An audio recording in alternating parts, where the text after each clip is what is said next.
بسم اللہ الرحمن الرحیم۔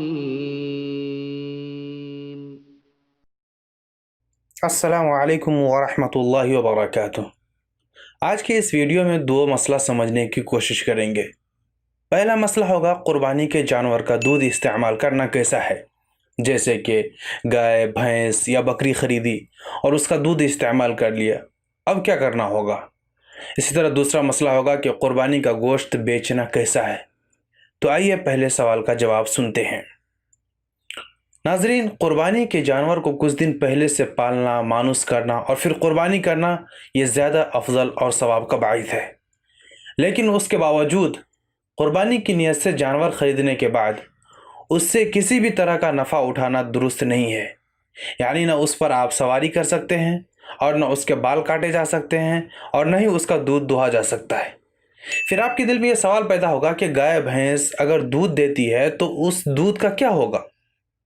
تو ناظرین، اس کا بھی جواب اچھی طرح سن کر سمجھ لیں کہ اگر قربانی کے جانور کے تھنوں میں دودھ اتر آئے اور قربانی میں وقت کم ہو تو بہتر یہ ہے کہ دودھ نہ دہا جائے، لیکن اگر ابھی قربانی میں کافی وقت ہے اور دودھ نہ دہنے کی صورت میں جانور کو تکلیف ہو رہی ہو تو ایسی صورت میں دودھ نکال کر اسے صدقہ کر دے، یا کسی نے لا علمی میں دودھ دہ لیا تو بھی اسے صدقہ کر دینا چاہیے، اور اگر دودھ نکال کر اپنے استعمال میں لے آیا تو اب ایسی صورت میں جتنا دودھ استعمال کیا اس کی قیمت کا صدقہ کرنا واجب ہے۔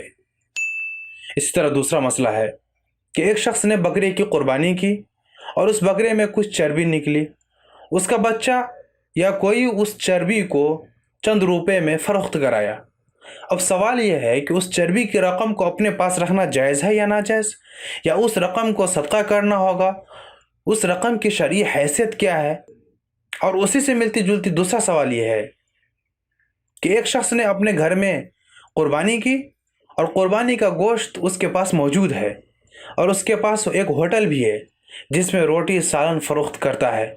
سوال یہ ہے کہ کیا اس ہوٹل میں قربانی کے گوشت کو پکا کر بیچا جا سکتا ہے یا نہیں، اور قربانی کے گوشت کو فروخت کرنا جائز ہے یا نہیں۔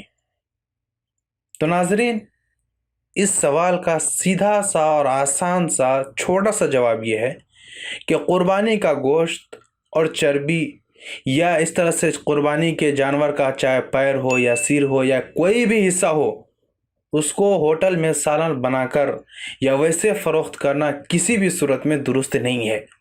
اگر کسی نے فروخت کیا تو اس پر قیمت کا صدقہ کرنا واجب ہے، اپنے پاس رکھنا بالکل بھی درست نہیں ہے۔ امید ہے کہ آج کی یہ ویڈیو آپ کو پسند آئی ہوگی اور مسئلہ سمجھ میں آ گیا ہوگا۔ اللہ تبارک و تعالیٰ سے دعا ہے کہ اللہ تبارک و تعالیٰ ہم سب کو صحیح نہج پر قربانی کرنے کی توفیق عطا فرمائے اور ہم سب کی قربانی کو قبول فرمائے۔ آج کے لیے اتنا ہی۔ اگر آپ نے ابھی تک ہمارے چینل کو سبسکرائب نہیں کیا ہے تو چینل کو سبسکرائب کر کے بیل آئیکن پر ضرور سے کلک کرتے ہیں تاکہ مزید اس طرح کے مسائل آپ کے سامنے لے کر آؤں تو بر وقت آپ کو ملتا رہے۔ ملتے ہیں پھر کسی نئی ویڈیو کے ساتھ، تب تک اپنا بہت سارا خیال رکھیے گا۔ فی امان اللہ۔